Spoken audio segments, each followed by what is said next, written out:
साथियों, जय हिंद, जय किसान। साथियों, मैं रंजित किसान वंशी।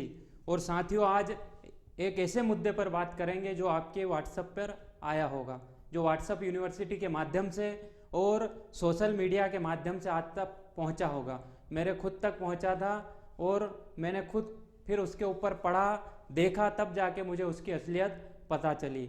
आप तक एक मैसेज आया होगा कि राहुल गांधी के जो दादा थे वो मुस्लिम थे, राजीव गांधी के जो पिता थे वो मुस्लिम थे, फिरोज खान थे, जबकि फिरोज गांधी नहीं थे। फिरोज गांधी उन्होंने अपने नाम के आगे लगा लिया था, लेकिन असलियत में उनका जो नाम था वो फिरोज खान था। तो जब मैंने इसको देखा, पढ़ा, तो मुझे असलियत इसकी पता चली कि ये मुस्लिम थे, पारसी थे, या वास्तव में महात्मा गांधी वाले गांधी थे, यानी हिंदू थे। तो आइए हम देखते हैं कि फिरोज गांधी जो राहुल गांधी के दादा थे, राजीव गांधी के पिताजी थे, वो आखिर कौन थे? खान थे, गांधी थे या गांधी थे? अर्थात हिंदू थे, मुस्लिम थे या पारसी थे? अब ये जो फिरोज गांधी है, इनकी बात होती क्यों है? इनकी बात इसलिए होती है क्योंकि ये राहुल गांधी जो वर्तमान में कांग्रेस के सबसे बड़े नेता हैं, उनके दादा थे, राजीव गांधी के पिताजी थे। उसके भी अलावा हम बात करें तो देश के प्रथम प्रधानमंत्री जवाहरलाल नेहरू के दामाद थे और देश की प्रथम महिला प्रधानमंत्री इंदिरा गांधी के पति थे। इस कारण इनकी बात आज इतनी ज़्यादा होती है। चूंकि इनका नाम फिरोज था, इसलिए इनके नाम के पीछे खान लगना बहुत स्वाभाविक है। इनके नाम के पीछे खान सूट करता है, इसलिए आप किसी को भी बोलेंगे तो फिरोज खान, तो वो आसानी से इसको समझ जाएगा और बिल्कुल इत्मीनान से ये स्वीकार करेगा कि बिल्कुल फिरोज खान थे। तो आइए हम देखते हैं फिरोज गांधी। अब ये देश की जो प्रधानमंत्री थी हमारी इंदिरा गांधी, इनके पति थे। उसके अलावा ये स्वतंत्रता सैनिक थे, राजनेता थे और लोकसभा के सदस्य भी थे। और एक समय, उस समय का जो बड़ा एक घोटाला हुआ था, LIC मुद्रा स्कैंडल, जो लगभग 1.5 करोड़ का था। आज के परिप्रेक्ष्य में देखा जाए तो 1.5 करोड़ कुछ नहीं है। आज हजारों, लाखों, करोड़ों के घोटाले भारत में हो रहे हैं, तो 1.5 करोड़ आज के परिप्रेक्ष्य में कुछ नहीं है। चूंकि उस समय भारत आज़ाद हुआ था और उस समय 1.5 करोड़ की राशि भी काफ़ी ज़्यादा थी, इस कारण ये 1.5 करोड़ का उस समय का सबसे बड़ा घोटाला था, LIC मुद्रा स्कैंडल। और उस समय जो तत्कालीन जो वित्त मंत्री थे, उनको इसके लिए इस्तीफा भी देना पड़ा था। उसका इन्होंने, फिरोज गांधी ने इसका किया था, इन्होंने खुलासा। तो फिरोज जहांगीर गांधी, इनकी सरनेम वास्तव में क्या थी? गांधी। जबकि अभी जो ये सरनेम लगाते हैं वो सरनेम लगाई जाती है गांधी। गांधी कौन सी वाला गांधी? महात्मा गांधी वाला गांधी। जबकि फिरोज जहांगीर गांधी इनकी सरनेम थी। तो बात होना चाहिए कि ये गांधी से गांधी आखिर कैसे बने, लेकिन बात होती है कि ये तो खान थे। तो हम देखते हैं कि ये गांधी से आखिर महात्मा गांधी वाले गांधी कैसे बने। तो इनका जन्म हुआ था 1912 में, और जन्म कहाँ हुआ था? मुंबई में। और किस में हुआ था? एक पारसी फैमिली में इनका जन्म हुआ था। मुंबई की पारसी फैमिली में इनका जन्म हुआ था, अर्थात ये मुस्लिम नहीं थे। कौन थे? पारसी थे। तो मुंबई की पारसी फैमिली में तहन मुलजी नरीमन हॉस्पिटल का नाम है, उसमें इनका जन्म होता है। इनके पिता का नाम था जहांगीर फरीदून गांधी, जबकि माता का नाम था रति माई। अब इनका जो जन्म है, इससे पहले इनका परिवार रहता था भरूच जो वर्तमान में भरूच जो गुजरात का एक शहर है, वहाँ रहता था। उसके बाद ये वहाँ गुजरात से आते हैं मुंबई। और 1920 में, 1912 में जन्मे थे।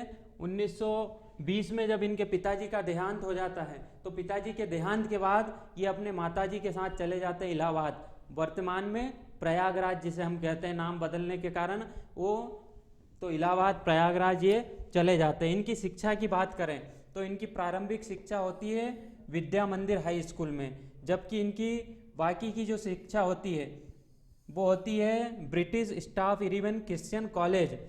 इस कॉलेज में इनकी ग्रेजुएशन होती है। अब 1912 में जन्मे थे, 1920 में माताजी के साथ चले गए इलाहाबाद, और 1930 आते आते ये पहुंच गए थे कॉलेज में। कौन सा कॉलेज? ब्रिटिश स्टाफ इरिवन कॉलेज में पहुंच जाते हैं। और कॉलेज में पहुंचने पर इनकी सबसे पहली बार मुलाकात होती है इंदिरा गांधी और इंदिरा गांधी की जो माँ थी कमला नेहरू, उनसे इनकी सबसे पहली बार मुलाकात होती है 1930 में। 1930 में के दौरान चल रहा था सविनय अवज्ञा आंदोलन। तो सविनय अवज्ञा आंदोलन के दौरान कांग्रेस की एक विंग थी, जैसे आज कांग्रेस की बहुत सारी विंग है, भारतीय जनता पार्टी की बहुत सारी विंग है, युवा मोर्चा, महिला मोर्चा, किसान मोर्चा, उस प्रकार इनकी एक विंग थी और उस विंग को कहा जाता है वानर सेना। तो उस समय जो इंदिरा गांधी थी, इंदिरा नेहरू यदि हम कहें, क्योंकि उनकी उस समय शादी नहीं हुई थी, तो इंदिरा गांधी जो थी तो उस समय वो अपने जो कॉलेज थी उसके बाहर एक धरना दे रही थी कुछ मांगों को लेकर। तो उस समय ये सबसे पहली बार उनसे मिलते हैं और कमला नेहरू से भी उस समय ये सबसे पहली बार मिलते हैं। उसके बाद कॉलेज के दौरान ये उनको प्रपोज करते हैं और बाद में इनकी मुलाकात होती है, बाद में इनकी लव मैरिज होती है 1942 में। 26 मार्च 1942 में आनंद भवन में इनकी शादी होती है, ये फिरोज गांधी और ये इंदिरा गांधी। अब शादी को भी लेकर कई प्रकार के तथ्य है, कई प्रकार के भ्रम है। कई लोग कहते हैं, व्हाट्सएप पर आता है कि इनकी जो शादी थी वो फिरोज गांधी ने इनको पहले मुस्लिम धर्म में कन्वर्ट किया था, उसके बाद मुस्लिम रीति रिवाज से शादी होती है। लेकिन ये जो फोटो आप देख रहे हैं इसमें स्पष्ट होता है कि इनका हिंदू रीति रिवाज से इनकी शादी हुई थी 1942 में आनंद भवन में। अब एक और थ्योरी जो चलती है कि ये गांधी से गांधी कैसे बनने, तो उसमें एक और थ्योरी चलती है। उसमें कहा जाता है कि चूंकि जवाहरलाल नेहरू तैयार नहीं थे अपनी बेटी की शादी इनसे करने के लिए, जवाहरलाल नेहरू नहीं चाहते थे, क्योंकि उनको उनके भविष्य को लेकर चिंता थी कि यदि ये पारसी लड़के से शादी करती है तो आने वाले राजनीतिक उनके जीवन पर इसका प्रभाव पड़ सकता है, जिस प्रकार का तथ्य चलता है। तो उस समय फिर महात्मा गांधी इंटरफेयर करते हैं और महात्मा गांधी इनको गोद लेते हैं, अपना दत्तक पुत्र बनाते हैं और महात्मा गांधी इनको अपना सरनेम देते हैं। उसके बाद इनकी एक शादी होती है। ये एक थ्योरी अलग चलती है, जो ये भी एक मनगढ़ंत कहानी है, क्योंकि इसके भी कोई बड़े और सच्चे तथ्य किसी भी इतिहास में नहीं मिलते हैं। तो अब कुछ लोग कहते हैं कि इन्होंने 1930 में स्वतंत्रता आंदोलन में भाग लिया था और उस दौरान इनको 9 महीने की जेल हुई थी। जेल के दौरान ये लाल बहादुर शास्त्री जो बाद में भारत के प्रधानमंत्री बने उनके साथ रहे थे। और कहा जाता है चूंकि ये गांधी जी से बहुत ज़्यादा प्रभावित थे, गांधी जी का जो स्वतंत्रता आंदोलन था और उनको आज़ादी का उनका जो एक तरीका था अहिंसक आंदोलन, उससे ये बहुत ज़्यादा प्रभावित थे और इस कारण इन्होंने अपनी सरनेम जो थी वो गांधी से गांधी कर ली थी, अपनी सरनेम गांधी से इन्होंने गांधी कर ली थी। ये एक तथ्य है।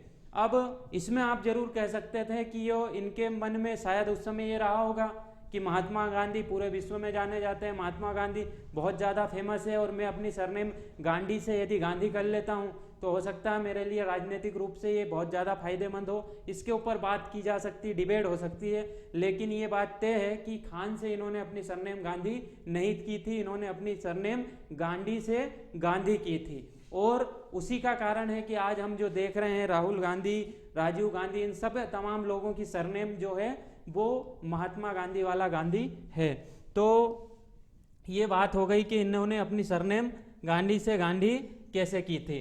तो 1930 में इन्होंने भाग लिया था स्वतंत्रता आंदोलन में और बाद में महात्मा गांधी से इनका मिलना हुआ। महात्मा गांधी से मिलने के बाद इन्होंने अपनी सरनेम को गांधी से गांधी, महात्मा गांधी वाला गांधी किया था। तो इस वीडियो से हमको ये पता चलता है कि जो फिरोज गांधी थे वो खान नहीं थे। फिरोज गांधी ने अपनी सरनेम खान से गांधी नहीं की थी, बल्कि पारसी वाला जो गांधी था पारसी धर्म से ये आते थे और पारसी धर्म के द्वारा इन्होंने की थी। अब इनकी मृत्यु की बात करें तो 1950-48 में इनकी 1960 के लगभग 48 साल की उम्र में इनकी मृत्यु हो जाती है और हार्ट अटैक से इनकी मृत्यु होती है। लेकिन आज हम देखेंगे तो कोई भी गांधी परिवार का शख्स इनके ऊपर बात ज़्यादा नहीं करता है। ना ही आपने देखा होगा कि इनके जन्म जयंती पर या इनकी जब इनको जयंती आती है उस समय किसी के द्वारा, प्रियंका गांधी या राहुल गांधी के द्वारा इनके ऊपर ट्वीट किया जाता है। इस कारण इनके बारे में बहुत ज़्यादा भ्रम फैलाया जाता है और कहा जाता है कि ये मुस्लिम थे और मुस्लिम से बाद में हिंदू बने। आई होप आपको ये वीडियो समझ में आया होगा और आपके सामने जो एक झूठ परोसा जाता है उस झूठ को दूर करने में ये वीडियो काम में आएगा। बहुत बहुत धन्यवाद। जय हिंद।